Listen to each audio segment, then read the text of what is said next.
Hello everyone, today I want to continue to share my progress with Bob, who's the character I'm learning right now and having a lot of fun with. I really can't understate how much I am enjoying playing Bob. Just want to talk a little bit about the games and the character before we jump into the actual footage. First of all, I will be doing a commentary for the matches today. It's probably the most common request I get for gameplay videos, and I think it makes a lot of sense. It makes gameplay a little bit more interesting, and it becomes easier to take something away from it. You know, it becomes a bit more educational. The other really common request I get on these videos is for me to include more games where I lose, and I think that makes a lot of sense too. I just want to make very clear that the reason that when I make gameplay compilations it tends to be matches of me winning. It's not that I'm trying to hide the fact that I obviously lose a lot of games as well. You can just look at the win counter in any of my gameplay videos and you'll know that I obviously take a lot of losses as well. The reason it ended up that way is that I made this channel to make character guides in the beginning, and the only reason I started to complement it with gameplay is that I wanted to say, look, I've taught you some techniques here with Leo in this guide, and now you can see, what it looks like when those are applied somewhat successfully. So sort of a complement to my character guides, which was like the only thing I was really intending to make. But the concept of the channel has grown to be more sort of general on Tekken, and so I think it's important to include losses as well, because they are obviously the greatest opportunities to learn that you will have if you can approach them in sort of the right way mentally. And so even though I didn't find any particular interesting games that I lost that I wanted to show you guys this time, just be aware that I will be starting to include those going forward because I think it's important. So thank you so much for pointing that out to me. Completely slipped my mind. As for the character of Bob, like I said, I'm having a lot of fun, and even when I am losing, I'm just playing with a big smile on my face. Going back and learning a new character has really been an opportunity for me to calm down and focusing on enjoying the game more, which I really like. The things I've learned since last time is that I think his counter hit standing 4 is really one of his best moves and one of my favorites right now. It's a little bit on the slow side for a move of this archetype. It impacts at 13, I'm pretty sure, and I actually think this move would have been perfectly balanced at 12 or maybe even 11. But that's by the by. It's still a very useful move, despite that it looks like it has a very stubby range, but I really enjoy that. And what I'm trying to work on right now is to get my crouch dash moves out a little bit faster, because when I play against very high rank players, they can sometimes react to the hell sweep, which they shouldn't be able to. It should be fast enough to trick them. And also to start incorporating the wave dash or crouch dash 1+2, which is Bob's wall bounce move and one of the few useful wall bounce moves in the game. So that's sort of what's swimming in my mind about the character right now, but we're going to jump over to the gameplay. I hope you enjoy it. I'll see you guys in a couple of seconds.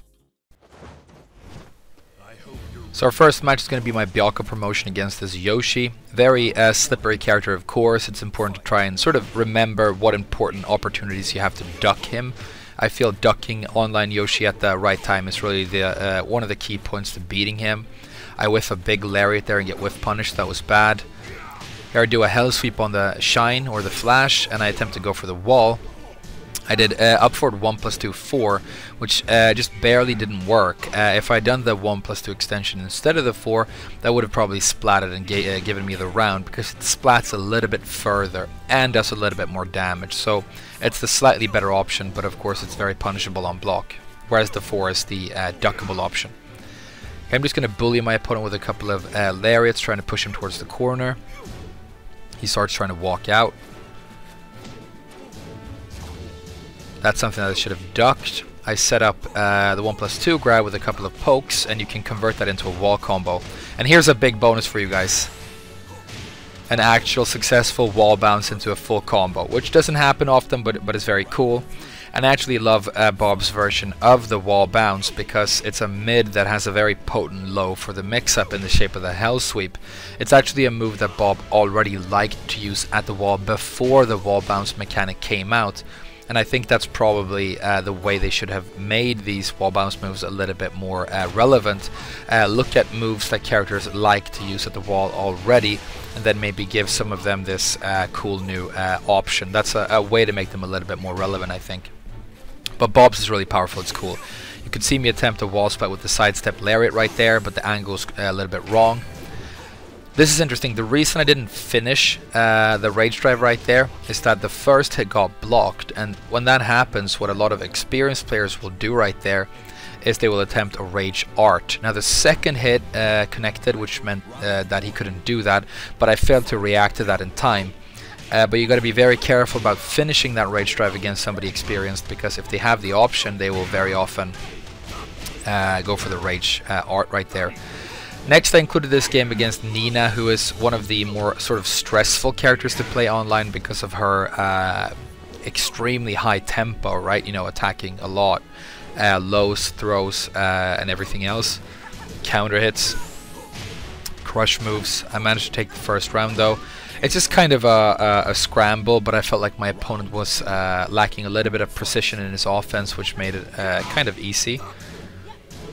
But it's not a pretty game by any stretch of the imagination. If you finish that string and you get the hit, the back three is guaranteed, and there you can see the optimal range to place a hell sweep near the wall to get an actual wall combo off it. And there he whiffs big, and I use the up forward 1+2 for the whiff punish.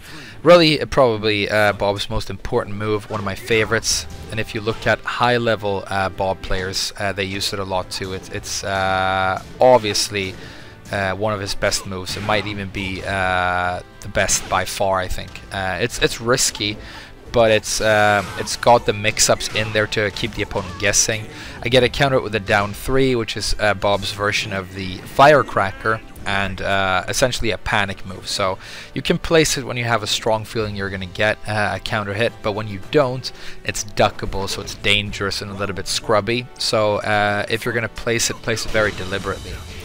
This is an interesting game. I told you that I wasn't going to show you any games where I lost, unfortunately, this time, but I will show you a game where I get my ass kicked and then manage to sort of steal the game, because this was a very good player, super high rank. You can see him react to a fast hell sweep right there, no problem. So he's very focused, very awake, and it's, you know, a really good player who's trying to pick up Paul, basically, which happens. And you can see the sidewalk there on my attempted wall splat. There I failed the counter at 4 combo. He converts nicely into a death fist right there, so good player, of course. I'm looking for some lariats, trying to find the wall. He does a high crush move there, which works. He could have ducked into a launch and killed me. And there I managed to just hit him with some quick pokes to take that round. But so far I feel like, you know, he's playing the better Tekken, which is stressful. I get a counter at forward 4 right there though, which gives you the nice attack throw built in.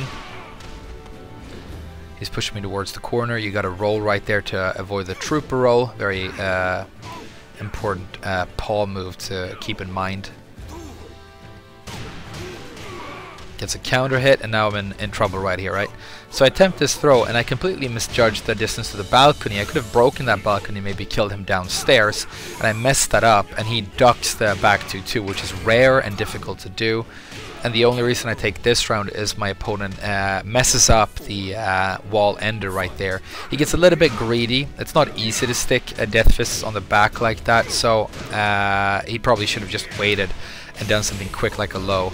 And you can tell that I just catch him with a counter at the beginning of the next round, and I turn that momentum into, you know, here I'm just trolling around a little bit. But I felt like the fact that I stole that last round from him, it probably frustrated him a little bit, and that's where you want to just pound on the pressure and capitalize on your opponent's frustration and just run it home. That's the way to sort of turn up the tempo when you when something like that happens. So here we play against Huarong, another aggressive character. Little combo here, trying to find the wall. Love that wall ender, the 4-3-4. One of my favorite things about Bob, that you can use that in almost any combo to shore up the damage at the end. Looking for some pokes here, attempting a counter hit with the crouch dash 1, but it's very good on normal hit as well. And that's the up for 1+2, 1+2. Like I say, I think the up for 1+2 by itself and its extensions are like Bob's key move. I think it's absolutely amazing, but very risky. So I think getting used to when and how to use it, when to finish the string and so on is very important. So here I'm basically losing this round, but he gives me an opportunity to turn it around here because he starts whiffing some jabs. So I do a down back 1+2, which is your fastest whiff punisher with Bob. Do the rage drive for max damage, and then my favorite round ender, up for 1+2 into backwards meatball, which you can use to stall at the end of the round. It's an amazing round ender. I attempt a firecracker right there, which I shouldn't have, very risky. It's a scrubby move. Little sidestep there, but I should have punished properly. Hell sweep. And basically when this throw connects, my opponent gives up and decides to stay on the ground for the rest of the match, which was sad. But that's going to be the final game of the promotion. I hope you enjoyed the game, guys. I certainly enjoyed playing them. I'll see you guys again in the next video. Bye bye for now.